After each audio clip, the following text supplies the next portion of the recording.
Estoy seguro que así como a mí, a ti también te ha visitado ese pensamiento de frustración que nos hace pensar por qué cuando más nos acercamos al Eterno, más se nos complica la vida. ¿Por qué cuando más intentamos obedecerlo y procuramos caminar en la vía correcta, desprendiéndonos del pecado, alejándonos de lo que a Él no le agrada, procurando buscar lo que Él quiere que busquemos, obedecerlo en lo que Él quiere que obedezcamos, de repente las cosas se tornan difíciles? Y entonces surge ese sentimiento de frustración que nos dice: lo que estás haciendo, lo estás haciendo en vano. No llegas a ningún lugar. No sales de un problema cuando ya entraste a otro. Y entonces empezamos a confundirnos porque empezamos a pensar: ¿qué estoy haciendo mal? ¿Por qué no soy premiado por el Eterno cuando yo estoy haciendo las cosas bien? ¿Qué pasa conmigo? Y empezamos a confundirnos y entonces surge ese sentimiento de frustración, porque la frustración es que no alcanzamos lo que quisiéramos alcanzar, que no obtenemos lo que quisiéramos obtener ya, que no logramos lo que deseamos lograr. Y entonces, hermano, seguimos caminando pero amargados, seguimos caminando pero tristes. Seguimos caminando con el Eterno pero inconformes, de malas, porque no entendemos el porqué de las pruebas, el porqué de las adversidades, el porqué de los estorbos y las complicaciones. Y es que mira, un día nuestro Padre sacó a todo un pueblo de un lugar donde estaban esclavos. 400 años llevaban en ese lugar de esclavitud. Y yo siempre que leo las Escrituras, digo, ¿por qué con su gran poder simplemente no los teletransportó de un lugar a otro? Él hubiera podido, con un tronido de dedos, hacer que todo el pueblo de Israel desapareciera de Egipto y automáticamente aparecieran todos ya en la tierra prometida. Pero ¿por qué no lo hizo así? Él lo hubiera podido hacer. ¿Por qué su voluntad fue introducirlos a un desierto y hacerlos caminar por él 40 años en 42 diferentes etapas o jornadas? Porque quiero decirte que ese desierto se componía de 42 etapas, 42 estaciones, 42 jornadas que ellos tuvieron que vivir. 40 años en un desierto. Y es que, fíjate, ellos no podían simplemente ser teletransportados de Egipto a la tierra de Canaán, porque ellos necesitaban pasar por un desierto donde ellos fueran procesados, donde ellos fueran trabajados, donde ellos fueran depurados de la mentalidad de esclavos que ellos tenían. Ellos no podían ocupar un territorio como victoriosos, como personas que el Padre los tenía como un especial tesoro, porque ellos no entendían qué era eso. Ellos vivieron, escuchen bien, 400 años como esclavos. Toda la gente que era esclava en Egipto había nacido en ese ambiente de esclavitud. Ellos solo conocían órdenes, ellos solo sabían vivir como esclavos, comían como esclavos, vestían como esclavos, andaban como esclavos. Ellos no sabían vivir como libres. Y era necesario que el Padre los introdujera a un desierto para pasar por un trabajo de depuración, por un proceso. Por eso el número 40 en las Escrituras significa número de procesamiento, número de probatorio, de probar, de depurar, de trabajar con una persona. Por eso los grandes siervos del Eterno de repente subían a montañas a estar 40 días buscando la presencia del Eterno, 40 días ayunando, y nuestro pueblo 40 años caminando por un desierto con el propósito de ser trabajados, ser depurados, ser procesados. Y por eso el Padre los tuvo que meter a ese desierto, pero ese desierto se componía, repito, de 42 jornadas o 42 etapas. Ahora, Dice la Escritura que todo eso que vivió nuestro pueblo, el pueblo hebreo, el pueblo de Israel, quedó escrito en la Torá, en las Escrituras, para ejemplo y enseñanza de nosotros. Esto quiere decir que así como ellos fueron introducidos a un desierto literal y vivieron 42 diferentes etapas, así hoy nosotros, los creyentes de esta era, vamos a ser introducidos a un desierto espiritual, donde vamos también a vivir esas 42 etapas, esas 42 jornadas, esas 42 experiencias. Ahora escuchen, porque yo leí que cuando el Eterno sacó a su pueblo, inmediatamente le dijo el Eterno a Moisés: escribe cada una de las etapas que mi pueblo va a vivir. Escribe el lugar donde van a ir pasando, la etapa desde su comienzo, su tiempo de duración, su fin y cuando entran a la siguiente etapa. Esto no es que Moisés se le ocurrió y dijo: oh, como que siento yo en mi corazón que alguien me pase un diario porque voy a ir escribiendo y registrando y documentando y poniendo el nombre de cada una de las jornadas. No fue de Moisés. Dice la Escritura que Yahweh se lo ordenó. Yahweh fue quien le ordenó a Moisés: escribe cada una de las etapas que vas a vivir y el tiempo que durará esa etapa y el nombre de ese desierto desde su comienzo hasta su fin. ¿Y por qué el Eterno quiso que se documentara todo esto, que quedara escrito para nosotros? A veces nosotros, cuando leemos la Biblia y leemos de todos esos lugares donde ellos estuvieron, nombres extraños, decimos: pásale rápido ahí porque eso no es importante, esos nombres no importan. No, esos nombres importan mucho, porque son 42 nombres diferentes de esos desiertos, que cada nombre, cada lugar nos dice lo que se va a vivir ahí. Hermano, qué importante es que nosotros estudiemos las 42 jornadas de esos desiertos, porque cada uno de esos desiertos los vamos a vivir también nosotros. La Escritura dice que todo eso quedó ahí para nuestra enseñanza, para nuestro aprendizaje, para nuestro ejemplo. Haga de cuenta que entonces Moisés comenzó, hermano, a documentar y a registrar cada etapa que se vivió en el desierto con su nombre, qué ocurrió ahí, qué se suscitó ahí, cómo lo remediaron, a quién buscaron, cómo se arreglaron las cosas ahí. Y entonces al final quedó un documento de 42 desiertos o 42 etapas, porque desierto solo fue uno, en 42 etapas. Y el día de hoy nosotros tenemos que investigar, estudiar esas 42 etapas, porque nos van a enseñar las etapas que el creyente debe vivir. ¿Con qué propósito? Con el propósito de que nosotros aprendamos, conozcamos. Hermano, estas fueron 42 jornadas en total, 42 etapas, 42 procesos, 42 experiencias que vivió el pueblo. En algunas de ellas, mucho pueblo quedó tendido. Es decir, no pudieron pasar la siguiente etapa. A lo mejor unos en la primera, otros en la segunda, otros en la tercera. Otros llegaron hasta la 40 etapa. La 40 jornada, pero fíjate cómo muchos fueron descartados, muchos se fueron quedando. Algunos en alguna de estas etapas decidieron volverse atrás y decir: mejor nos vamos a Egipto, porque no entendemos el proceso de este Elohim, no entendemos el porqué de ir probándonos, no entendemos el porqué de ir cruzando de etapa en etapa. Te vuelvo a repetir, a veces nos hemos sentido nosotros así.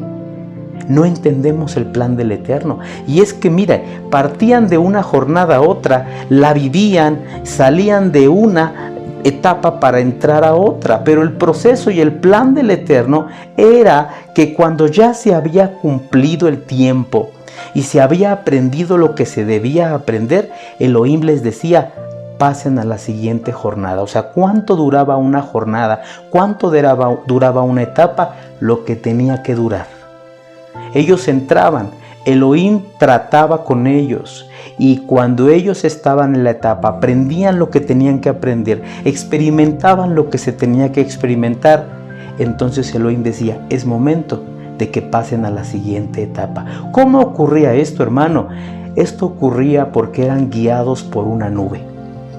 Esto que voy a leer a continuación es la forma en cómo ellos fueron cruzando las diferentes etapas en el desierto. Ellos no iban guiados por Moisés, Déjeme decirle que aunque Moisés y Aarón eran los guías, digámoslo así, pero el verdadero guía era la nube de Yahweh. Porque no es que Moisés decía, hoy se me antoja que recojan las tiendas y nos vayamos a la etapa que sigue. No, sino que la palabra dice que incluso Moisés y Aarón, que eran los líderes o los guías del pueblo, estaban sujetos al movimiento celestial de una nube, que era quien decía cuánto duraba la estación en ese lugar. ¿Qué se tenía que aprender ahí? ¿Qué se tenía que entender ahí? ¿Qué proceso tenían que vivir ahí para que entonces la nube se moviera? A veces, hermano, la nube duraba solo unas horas. A veces duraba una semana. Y le digo algo, a veces hasta la nube duraba un año. ¿Te has preguntado por qué estás en una etapa que ya se tardó?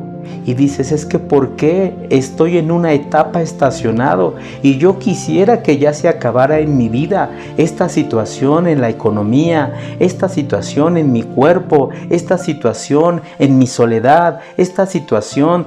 ¿Por qué no se termina de una vez? Porque no has aprendido lo que Elohim quiere que aprendas. Porque no has comprendido lo que Elohim quiere que comprendas. Elohim decía, vámonos a la siguiente etapa, cuando ya el pueblo había procesado, entendido y aprendido, y a veces lo aprendían con lágrimas. A veces se tenía que vivir el fallecimiento de muchas personas para entender que no era bueno lo que estaban haciendo, que era necesario abandonar el chisme, la murmuración, la idolatría.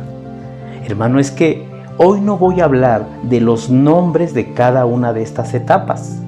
Ese es otro tema que incluso nos va a llevar cada nombre un solo tema.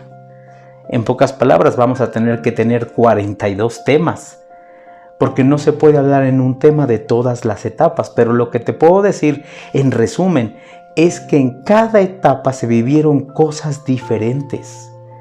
Y cada etapa se vivió algo que el pueblo tenía que entender y aprender. Por ejemplo, había etapas, hermano, donde se movía un ambiente de murmuración. Todo el pueblo empezaba a murmurar del líder, del Eterno. Y entonces ahí el Eterno tenía que traer un trato con ese pueblo. Y ellos tenían que aprender que esa etapa fue la etapa del tratar con el chisme, la murmuración, la difamación. Había otras etapas donde de repente el pueblo se volvió loco y empezó a adorar ídolos. Y ahí el Eterno tuvo que tratar duramente para quitar y enseñarles que no habría otro Elohim más que Él. Había otras etapas, hermano, donde de repente la gente tenía un menosprecio por el maná y decían, estamos hartos, fastidiados del pan que cae del cielo, ya basta de ese pan, queremos carne. Y entonces ahí el Eterno tuvo que tratar con ellos. Más tarde, hermano, se acabó el agua y ellos empezaron a tener sed y empezaron a decir, queremos agua. Y entonces se suscitó una situación de odio donde se hablaba de darle muerte al líder, donde se hablaba de volver atrás. Y entonces llegaron a una etapa llamada Mara, la amargura. Pero no todo era malo. A veces el Eterno los introdujo a etapas o a jornadas donde había agua, palmeras, como por ejemplo Elim, que fue un oasis donde había 12 fuentes de agua y 70 palmeras. Y ellos decían, wow, qué maravillosa etapa nos tocó, Elohim nos trajo a este oasis. Pero ese oasis, hermano, era un trato también del Eterno. Ahora, yo te voy a leer porque esto se escribió, se documentó y quedó ahí como un registro para todo el pueblo hasta nosotros hoy. Pero ahí dice que quien guiaba al pueblo era una nube, la nube del Eterno, la nube de gloria, la presencia de Elohim, la guía de Yahweh. Vamos a leer cómo eran estas etapas. Mire, dice Números capítulo 9, verso 16 al 23. Dice así: así sucedía siempre. De día, la nube cubría la tienda, y de noche se veía una especie de fuego. Cuando la nube se levantaba de encima de la tienda, los israelitas se ponían en camino, y en el lugar donde la nube se detenía, allí acampaban. Cuando Yahweh lo ordenaba, los israelitas se ponían en camino o acampaban, y allí se quedaban todo el tiempo que la nube permanecía sobre el santuario. Si la nube se quedaba sobre el santuario bastante tiempo, los israelitas detenían su marcha para ocuparse del servicio a Yahweh. Si la nube se quedaba sobre el santuario solo unos cuantos días, a una orden de Yahweh se ponían en camino, y a otra orden suya se detenían. A veces la nube se quedaba solo por la noche, y por la mañana se levantaba. Entonces ellos se ponían en camino, lo mismo de día que de noche. Cuando la nube se levantaba, ellos se ponían en camino. Y si la nube se detenía sobre el santuario un par de días, un mes o un año, los israelitas acampaban y no seguían adelante. Pero en cuanto la nube se levantaba, ellos seguían su viaje. A una orden de Yahweh acampaban, y a otra orden suya se ponían en camino.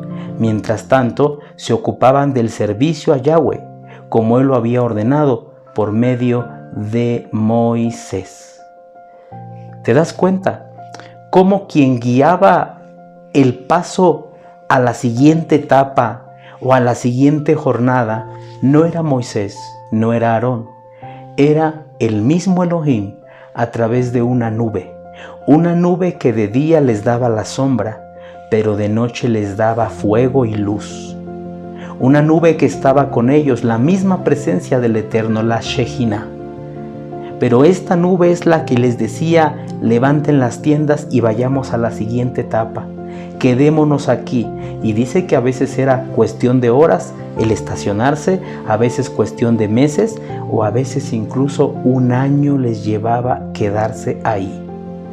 Hermano, nosotros tenemos que aprender que este camino es un camino de aprendizaje, es un camino de entender cuáles son estas jornadas por las que nosotros vamos a atravesar. ¿Cuáles son estas jornadas que nosotros debemos de entender? Ahora, pónganme mucha atención a lo siguiente. Todo esto quedó escrito, pero en una ocasión vino aquel siervo de Yahweh llamado Shaul, o sea Pablo, Shaulo, y Shaulo, hablando con la comunidad de los corintios, ya habían pasado muchos, pero muchos años, muchos siglos. Shaulo habló de lo que estoy hablando ahorita, y Shaulo le dijo al pueblo de Yahweh: hermanos, tenemos que aprender de lo que los antepasados vivieron en el desierto. Tenemos que aprender de esa historia que ellos tuvieron y vivieron. Haga de cuenta que Shaulo les estaba hablando el mismo tema que yo les estoy hablando a ustedes ahorita. Y Shaulo le dijo a esos hermanos de Corintios: quedó documentado la vida y la experiencia que el pueblo vivió en el desierto. ¿Con qué propósito? Con el propósito de que ustedes tomen como ejemplo lo que ahí se vivió, lo que ahí se aprendió, los errores que ellos cometieron para que no los cometamos, las cosas malas que el pueblo hizo para que no las hagamos. Y entonces Shaulo empieza, hermano, a enseñarles que todo eso fue la sombra, la figura de algo que se vivió para que hoy no lo vivamos. Mire, le voy a pedir que todos me acompañen a 1 Corintios capítulo 10 en el verso 1, y yo voy a ir leyendo. Dice: no quiero, hermanos, que olviden que nuestros antepasados estuvieron todos bajo aquella nube. Vea, está hablando de lo que acabamos de leer. Y que todos atravesaron el Mar Rojo. De ese modo todos ellos quedaron unidos a Moisés al realizar Tevilá en la nube y en el mar. El verso 3. Igualmente todos ellos comieron el mismo alimento espiritual y tomaron la misma bebida espiritual, porque bebían agua de la roca espiritual que los acompañaba en su viaje, la cual era Mashiach. Sin embargo, la mayoría de ellos no agradó a Elohim y por eso sus cuerpos quedaron tendidos en el desierto. Todo esto sucedió como un ejemplo para nosotros, para que no deseemos lo malo como ellos lo desearon. Vayamos hasta el verso 11, hermano. Todo esto le sucedió a nuestros antepasados como un ejemplo para nosotros y fue puesto en la Torá o en las Escrituras como una advertencia para los que vivimos en estos últimos tiempos. Así pues, el que cree estar firme, tenga cuidado de no caer. Entonces, cuando Shaulo empieza a hablar de esas cosas que vivió el pueblo de Israel, él dice al pueblo, todo eso lo vivió Israel y quedó escrito como un ejemplo para nosotros, para que nosotros no caigamos en lo que ellos cayeron, para que nosotros no nos quedemos tendidos en el desierto espiritual por el que hoy andamos caminando, para que entendamos lo que ellos tuvieron. No sé si se percató usted todo lo que Shaulo dijo que ellos tuvieron y no se dieron cuenta. Porque, hermano, a veces nosotros decimos, es que, pastor, estas etapas que estamos cruzando en este desierto son etapas muy complicadas. La jornada que yo estoy viviendo es una jornada difícil porque estoy atravesando un desierto de carencia económica. Dice otro, yo estoy atravesando un desierto de enfermedad. Dice otro, yo estoy atravesando una situación difícil en mi vida. Hermano, acuérdense que el desierto representa el lugar y el campo de la prueba. Aparte de que las Escrituras dicen que en el desierto es donde habitan todos esos enemigos que se van a enfrentar a nosotros. ¿Se acuerda usted que cuando nuestro maestro fue al desierto a ayunar, se le apareció ahí varios seres?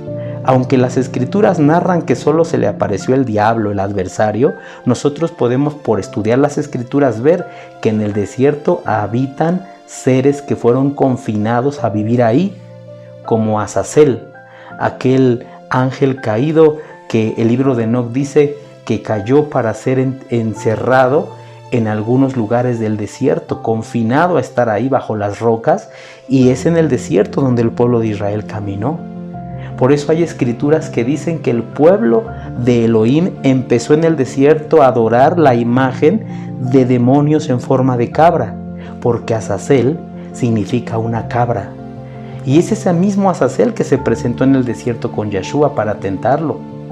Es el mismo tentador, el dios Mamón, cuando se presenta a Yeshua en el desierto para ofrecerle todas las riquezas de la tierra. Entonces nosotros andamos por un desierto de la misma manera, un desierto que nos va a llevar a enfrentarnos. Por eso, ¿por qué cree usted que cuando Yeshua nos habla, Él nos dice, yo les doy autoridad?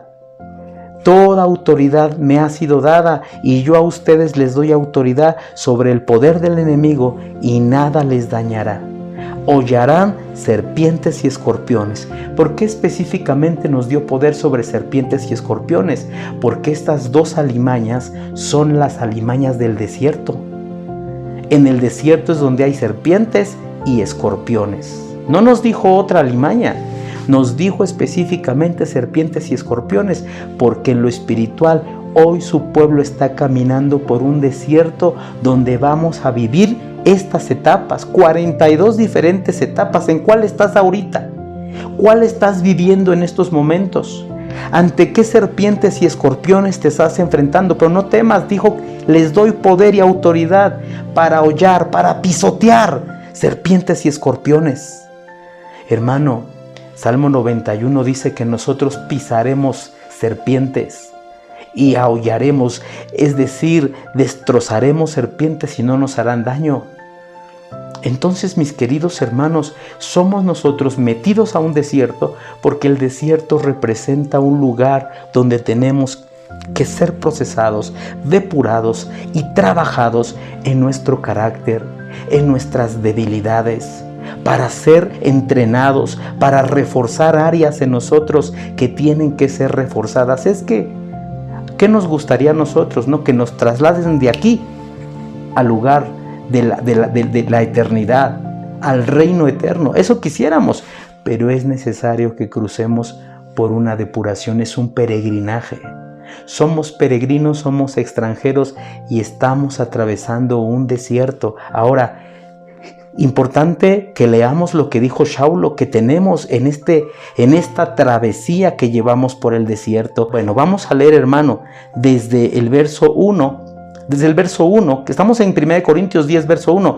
No quiero, hermanos, que olviden que nuestros antepasados estuvieron todos bajo aquella nube y que todos atravesaron el Mar Rojo. Número 1, sí es verdad. Vamos caminando en un desierto donde hay serpientes, donde hay escorpiones, donde están los peores enemigos. Está Azazel, el dios de la tentación sexual, porque Azazel es un sátiro, y sátiro significa un ser sexual que quiere hacer caer.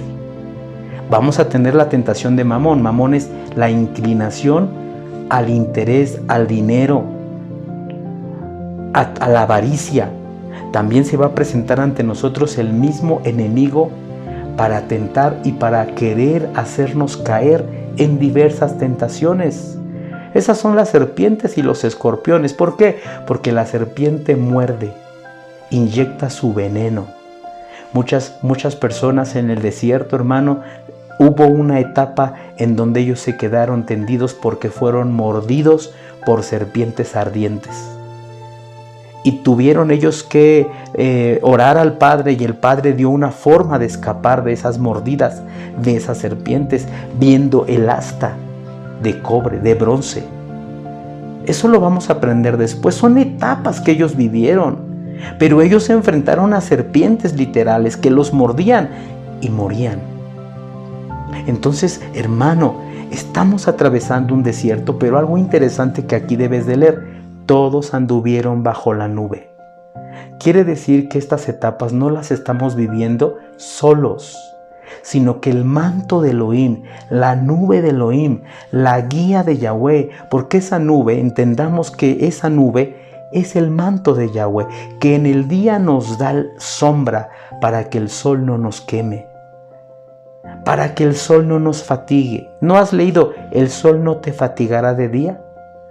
Porque es la nube de Yahweh la que nos quiere dar descanso en esta travesía del desierto. Si usted está cruzando ahorita una de estas 42 jornadas y se siente cansado, es porque no has entendido que Él quiere darte sombra para que no te fatigues en este camino, para que tú puedas seguir caminando sintiéndote descansado.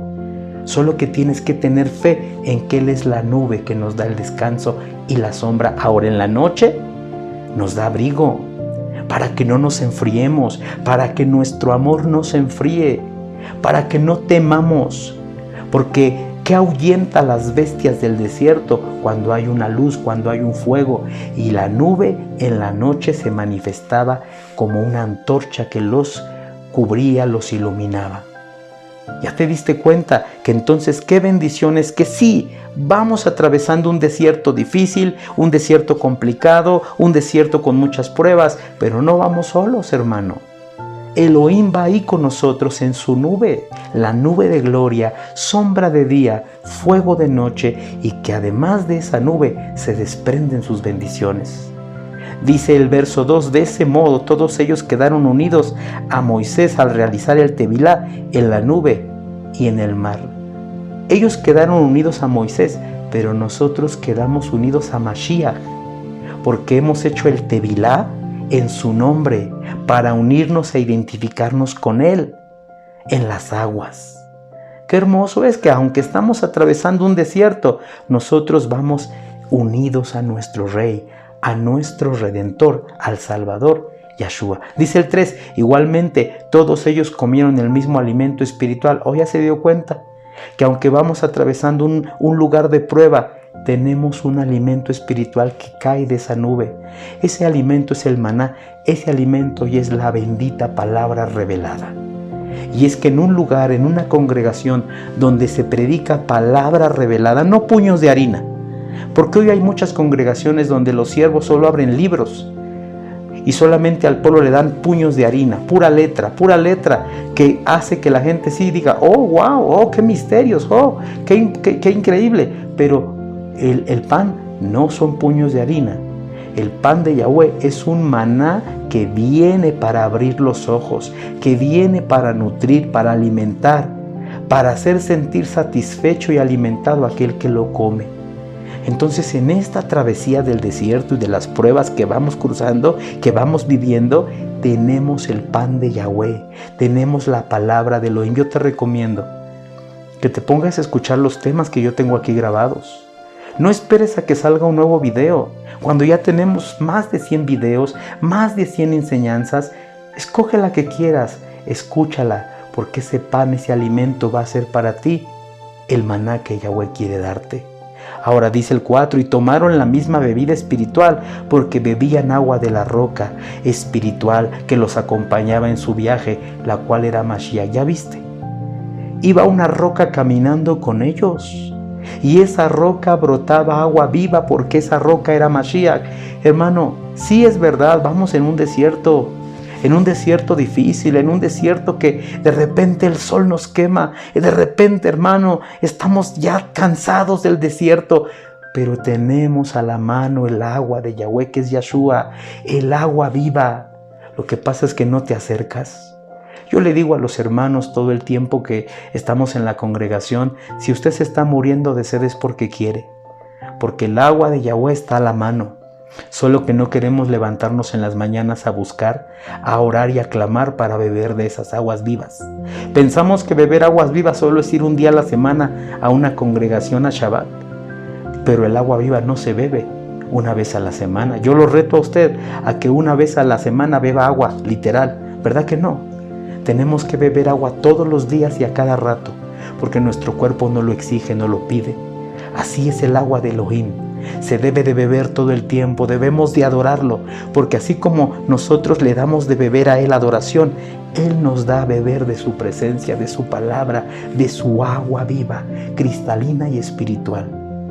En estas pruebas, en estos días, hermano, en estos tiempos que tú ya te estás identificando y diciendo, es verdad, estoy atravesando tiempos de jornadas, etapas en el desierto, momentos difíciles, acércate a beber de esa agua para que te sientas saciado. Dice el verso 5, sin embargo la mayoría de ellos no agradó a Elohim, y por eso sus cuerpos quedaron tendidos en el desierto. ¿Ya viste? Sin embargo la mayoría de ellos no agradó a Elohim. Es que cuando estas etapas se presentan, hermano, no entendemos el propósito. Y por eso mucho pueblo quedó tendido en el desierto, porque no entendió. Otro día hablaremos los 5 pecados que cometieron en ese desierto, para que no los cometamos nosotros. Pero ahora dice el verso 11, y todo esto les ocurrió a nuestros antepasados como un ejemplo para nosotros, y fue puesto en las Escrituras como una advertencia para los que vivimos en estos tiempos últimos. Así pues, el que cree estar firme, tenga cuidado de no caer. Lo que el Padre quiere para ti, para mí, es que entendamos el propósito de estas etapas. Toda prueba que estás atravesando ahora mismo, toda situación que ha venido a tu vida, toda situación que no has entendido el por qué está ahí, hay un porqué. Es un propósito de Elohim. Quizás ahorita no entiendes el por qué estás viviendo lo que estás viviendo, pero algo tienes que aprender de ello. Quizás ahorita te está tocando llorar por una situación, por una enfermedad, por una soledad, por algo que has perdido, por algo que estás atravesando, pero créemelo, el libro de los Hebreos dice que los que aman a Elohim, todo lo que les pasa para un bien, porque ellos son llamados con un propósito. Entonces todo lo que nos está pasando ahorita es porque algo debemos aprender. Algo debemos entender, es un proceso, es un tiempo de proceso. Hermanos, nosotros somos llamados a vivir entendiendo que todo lo que nuestro pueblo vivió en el desierto fue para un propósito, fue para enseñanza de los que estamos hoy acá. Mantente firme. Es cierto, estos desiertos a veces son incomprensibles. No entendemos el por qué Elohim nos introdujo a una vida de dificultad, a una vida de prueba. No entendemos el por qué, pero es necesario vivirlos y pasarlos. Es que yo le pregunto a ustedes, cuando el Cordero regrese, porque nosotros sí creemos en que el Cordero regresará, ¿de dónde tomará a la novia? No va a tomar a la novia de un palacio, porque hoy día la novia ya quiere vivir en el palacio, hoy día la novia ya no quiere sufrir, hoy día ya existe un evangelio que dice para de sufrir, pero todavía no es el momento. Todavía dice la Escritura que como buenos soldados es necesario que suframos y que a través de muchas tribulaciones lleguemos al reino de los cielos. Es que entonces, ¿de dónde va a tomar el Cordero? ¿Dónde va a encontrar el novio a la novia? En el desierto. La figura de Isaac y Rivka, Isaac y Rebeca, cuando se encuentran para amarse, ¿cómo fue? Ella venía del desierto, saliendo del desierto montada en su camello, e Isaac fue al encuentro de ella. Esa es la figura de la novia y Yahshua el novio. Cómo Yahshua descenderá de los cielos y la novia subirá para encontrarse con él. Pero ¿de dónde sube ella? Ella no sube de un palacio donde ya no hay sufrimientos. Ella sube del desierto. Mira lo que dice Cantares 8:5. ¿Quién es esta que sube del desierto recostada en el hombro de su amado? Ahí está en figura fotografiada cuando la novia subirá, pero nota, apunta y subraya, del desierto. O sea que una congregación, un creyente, una hermana, hermano que dice, yo no quiero estar en el desierto, yo mejor me retiro, yo mejor voy a ir a esa congregación donde me dice que no tengo que pasar por desiertos.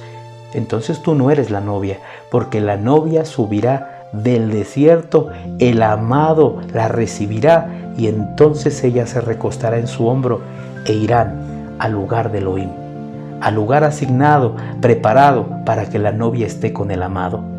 Mira cómo dice Cantares 1:5, mujeres de Jerusalén, soy morena. O sea que la congregación, la quejilá, la novia es morena. ¿Pero por qué es morena? Dice, soy morena, pero codiciable a mi amado, morena como los campamentos de Kedar, hermosa como las cortinas de Salomón. No se fijen en que soy morena, ni en que el sol del desierto ha quemado mi piel. ¿Ya te diste cuenta que esa novia codiciable por el novio, por el amado, es una novia de piel morena? ¿Pero por qué de piel morena? Ella misma dice, porque soy una novia que he dejado que el sol del desierto me queme. No me he rajado, no he querido escapar del desierto. He dejado que las pruebas vengan, las he afrontado, las he vencido, he salteado una tras otra. Es cierto, el desierto me ha quemado la piel, pero mi amado me sigue codiciando, amando. Hermano, hoy tenemos que aprender que es necesario pasar por los diferentes desiertos, pasar por las diferentes experiencias, una a una, y esperar el tiempo de Elohim.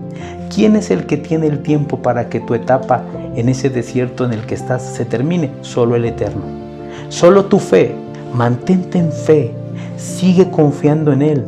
Mantente firme. Por eso la palabra nos dice, persevera. Persevera, todo el que persevere hasta el fin será salvo. Perseverar es mantenerse en pie, no doblegarse, no rajarse, no voltear para atrás, no retroceder, esperar. Por eso dice, los que esperan en Yahweh, nuevas fuerzas tendrán, sus alas levantarán como águilas, caminarán, no se cansarán, correrán, no se fatigarán, nuevas fuerzas tendrán. Ese texto aplícalo a tu desierto, aplícalo a la etapa que estás viviendo ahorita. Espera en Yahweh el tiempo que Él diga, hija, vámonos a la siguiente etapa. Ya aprendiste lo que tenías que aprender. Posiblemente la etapa que viene ya no es una etapa difícil, a lo mejor es un oasis, a lo mejor es un Elim. Hermano, otro día aprenderemos de los diferentes desiertos con sus nombres. Aprenderemos de lo que es salir de Ramsés para entrar a Sucot. ¿Qué es Sucot? Después de Sucot pasaron a Etam. Después de Etam pasaron a Mara. Y después de Mara a Elim. Y así sucesivamente fueron caminando desierto tras desierto o etapa tras etapa. Y cada una de ellas nos va a enseñar cosas increíbles. Yo le pido al Padre que a todos nos dé la fuerza para mantenernos firmes, para aguantar el sol del desierto, porque de ahí es donde pronto escucharemos el shofar y la novia volteará a los cielos y es el novio que nos dice: amada, sube a mi encuentro. La novia subirá del desierto, no de otro lado, del desierto. Que Yahweh nos ayude a seguir firmes y adelantes. Que el Eterno los bendiga y hasta la próxima.